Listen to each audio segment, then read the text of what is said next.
جنابت کے احکام. وجوب غسل کی حالت کو حالت جنابت کہتے ہیں. یعنی وجوب غسل کا مطلب کیا؟ جس حالت میں غسل واجب ہو جائے، ضروری ہے، فرض ہو جائے، اس کو جنابت کی حالت کہتے ہیں. اور مندرجہ ذیل 4 حالتوں میں مسلمان مرد اور عورت پر غسل کرنا واجب ہو جاتا ہے. نمبر 1 کیا ہے؟ جوش کے ساتھ منی خارج ہونے کے بعد.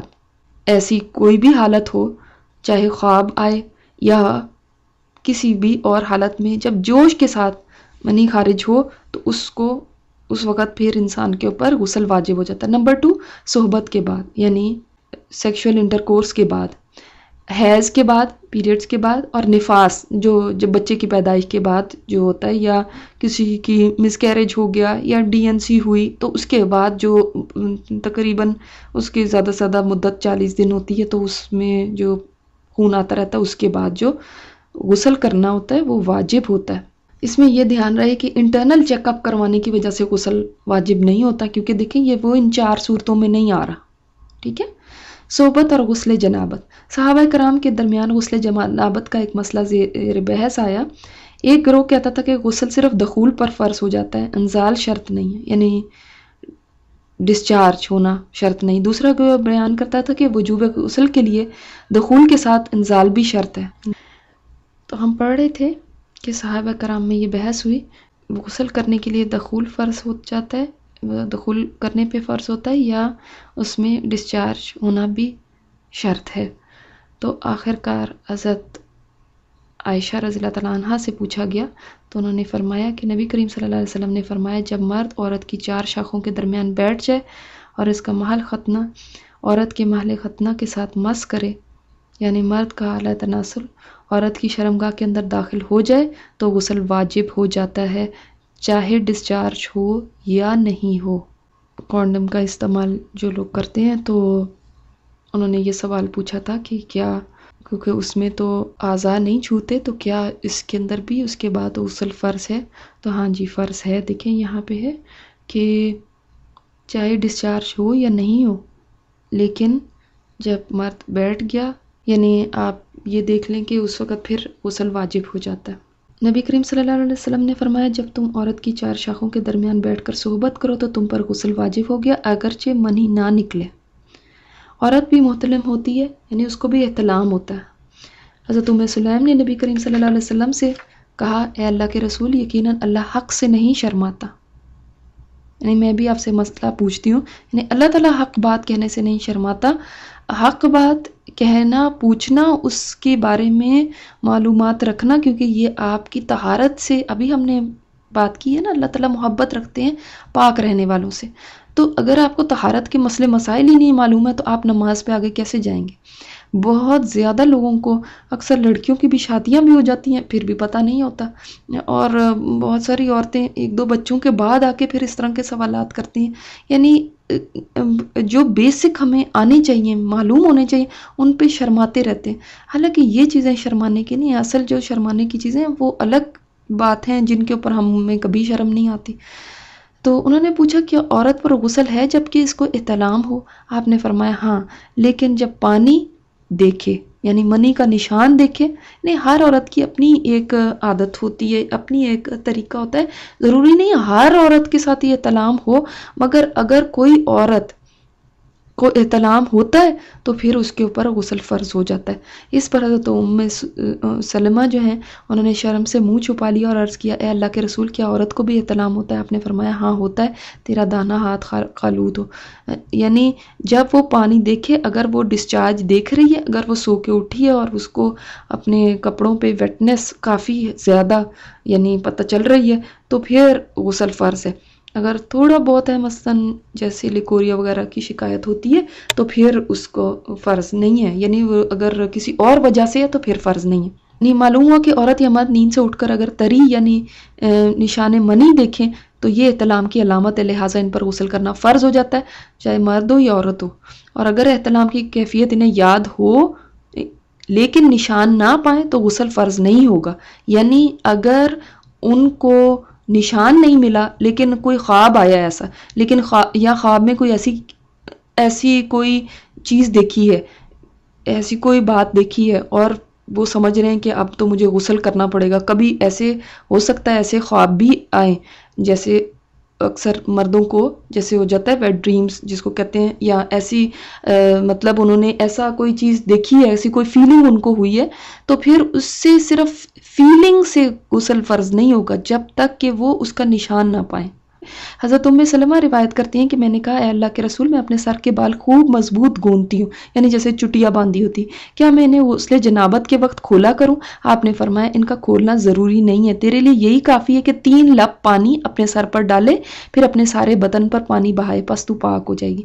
یعنی غسل جنابت کے وقت بہت سارے لوگ اسی وجہ سے پھر غسل کرنے میں ہی ان کو مشکل ہو جاتی ہے, اس کو چھوڑ دیتے ہیں, یا سستی ہوتی ہے, نماز بھی چھوٹ جاتی ہے ان کی کہ اب سر کون دھوئے. پھر اسپیشلی سردیوں کے اندر پھر سر بال گیلے ہو جائیں گے, پھر ہم اس کو ڈرائی کریں گے تو پھر بہت مشکل ہے. غسل جنابت کے وقت یاد رکھیں کہ پورے بالوں کا کھولنا آپ کے لیے ضروری نہیں ہے, صرف آپ کے بالوں کی یہ جو سر کی سکن ہے اس کا گیلا ہونا ضروری ہے. تو دیکھیں یہاں پہ یہی ہے کہ 3 لپ پانی اپنے سر پر ڈالے. 3 لپ سے مطلب چاہے 3 مگ لے کے آپ ان سے آہستہ آہستہ سر کی ساری سکن گیلی کر لیں, یا شاور کے نیچے آپ سر کر لیں اور صرف سکن کو گیلا کر لیں اور بالوں کو پیچھے ڈالے رکھیں. پھر اس کے بعد آپ جب آپ کی سکن ویٹ ہو جائے تو پھر آپ اس کے بعد بے شک بال باندھ لیں, وہ جوڑا بنا لیں یا شاور کیپ پہن لیں. اس کے بعد آپ پھر اس کے بعد سارے جسم پہ پانی اپنا بہا لیں, سارے جسم کو, یعنی جسم کا بھی کوئی حصہ سوکھا نہیں رہنا چاہیے اور سر کی سکن کا کوئی حصہ سوکھا نہیں رہنا چاہیے, بھلے آپ کی چٹیا جو ہے نا وہ ڈرائی رہے. حضرت عائشہ کو خبر ملی کہ حضرت عبداللہ بن عمر عورتوں کو غسل جنابت کے لیے بال کھولنے کا حکم دیتے ہیں. آپ فرمانے لگی ابن عمر پر تعجب ہے, انہوں نے عورتوں کو تکلیف میں ڈال دیا, وہ انہیں سر منڈوانے کا حکم کیوں نہیں دے دیتے؟ یعنی اس سے تو بہتر تھا کہ ان کو کہہ دیتے کہ بال ہی نہ رکھو. یعنی کیسے ہو سکتا ہے, کتنا مشکل ہے کہ وہ سارے اپنے بال کھول کے اور پھر اس طرح سے پورے بالوں کو گیلا کرنا اور پھر ان کو سکھانا, یہ تو بڑا مشکل کام ہے. میں اور نبی کریم صلی اللہ علیہ وسلم ایک ہی برتن میں غسل کرتے اور میں اپنے بال کھولے بغیر سر پر 3 چلو سے زیادہ پانی نہیں ڈالتی تھی. یعنی 3 چلو پانی ڈال لیا جس سے بس سر کی سکن ویٹ ہو گئی. یعنی آپ اتنا پانی لے کے سر پہ ڈال لیں, پہلے اس کو اگر آپ مل بھی لیں, شیمپو نہیں بھی آپ نے کیا, مل لیا تو وہ ساری سکن پہ آپ دیکھیں گے چلا جاتا ہے. پھر دوسری جگہ پھر آپ نے اسی طرح دوسری بار کیا, پھر تیسری دفعہ کیا, تو ساری سکن بس گیلی ہونی چاہیے. غسل جنابت کے لیے بال کھولنے کی ضرورت نہیں, مگر یہ حکم صرف غسل جنابت کے لیے ہے. یاد رکھیں غسل حیض کے لیے بالوں کا کھولنا ضروری ہے. غسل حیض دیکھیں وہ تو آپ کو مہینے میں 1 دفعہ کرنا پڑتا ہے, تو وہ اس کے لیے پورے بال کھولنا اور ان کو دھونا ضروری ہے. اس کے لیے تو ایک ذرا سی جگہ بھی آپ کی ڈرائی نہیں رہنی چاہیے کہیں بھی. حضرت عائشہ سے روایت ہے کہ انہیں نبی کریم صلی اللہ علیہ وسلم نے غسل حیض کے لیے فرمایا اپنے بال کھولو اور غسل کرو. دس از دا ڈفرینس, دونوں میں ڈفرینس ہے غسل جنابت اور غسل حیض میں. جنبی سے میل جول اور مسافہ جائز ہے. حضرت ابو ہریرہ روایت کرتے ہیں ایک دن بحالت جنابت میں نے رسول اللہ صلی اللہ علیہ وسلم سے ملاقات کی, آپ نے میرا ہاتھ پکڑا اور میں آپ کے ساتھ ہو لیا. آپ ایک جگہ بیٹھ کر, میں چپکے سے نکل گیا اور گھر جا کر غسل کیا, پھر واپس آیا. آپ ابھی بیٹھے ہوئے تھے. آپ نے پوچھا اے ابو ہریرہ تو کہاں گیا؟ میں نے سارا حال کہہ سنایا. آپ نے فرمایا سبحان اللہ, تحقیق مومن ناپاک نہیں ہوتا. یعنی اب ضروری نہیں ہے کہ آپ اگر غسل جنابت میں آپ کے پر فرض ہے تو آپ کسی کے ساتھ بیٹھ ہی نہیں سکتے, آپ کسی کے ساتھ بات ہی نہیں کر سکتے. جیسے کچھ لوگ سمجھتے ہیں کہ اگر غسل جنابت فرض ہے تو اس کے بعد ایک قدم رکھنا بھی ہے تو زمین لعنت بھیج رہی ہے, اور ایسے ہے ویسے بہت ساری باتیں قدیب سے بنائی ہوئی ہیں. حالانکہ اس کے بعد آپ کسی سے بات چیت بھی کر سکتے ہیں. جیسے آگے بات آ رہی ہے, نبی کریم صلی اللہ علیہ وسلم کا یہ فرمان ہے کہ مومن ناپاک نہیں ہوتا. اس کا مطلب یہ ہے کہ مومن حقیقتاً نجس اور پلید نہیں ہوتا, یعنی اس کے ہاتھوں میں یا سر میں یا چہرے میں کوئی ناپاکی نہیں لگی ہوتی کہ دوسرے کو ساتھ بات کرے گا یا ہاتھ ملائے گا تو اس کو دوسرے کو گندگی لگ جائے گی. جنابت حکمی نجاست ہے, یعنی شریعت نے, حسی نہیں ہے, فزیکل نہیں ہے, یعنی شریعت نے مصلحت کی بنا پر ایک حالت میں حکماً اس پر غسل واجب کیا ہے. ٹھیک ہے, یہ شریعت کا تقاضا ہے. اگر ویسے بس جنبی کے ساتھ ملنا جلنا, اٹھنا بیٹھنا, اختلاط و ارتباط اور کھانا پینا سب جائز ہے.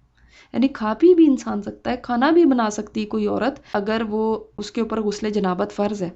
اس کے بعد اس کو کھانا بنانا ہے، ابھی نماز کا ٹائم نہیں ہے، ابھی نماز میں 4-5 گھنٹے، مثلا صبح 9-10 بجے کا وقت ہے، اب دوپہر تک اب اس کے پاس وقت ہے اور اس کو بہت ضروری کچھ کام کرنے ہیں یا کہیں باہر جانا ہے تو جا سکتی ہے، مطلب بے وجہ ڈیلے نہیں کرنا چاہیے غسل جنابت کو، لیکن اگر اس کے اوپر کوئی چیزیں ضروری ہیں تو وہ کر سکتی ہے، اس شریعت نے اس کو رخصت دی ہے، ایسا نہیں ہے کہ وہ کمرے سے قدم باہر نکالے گی تو کوئی گناہ ہو جائے گا، یا کوئی اگر وہ اس نے ان ہاتھوں سے اس نے کوئی کھانا بنا لیا تو وہ ناپاک ہو گیا یا کچھ، ایسی کوئی بھی بات نہیں۔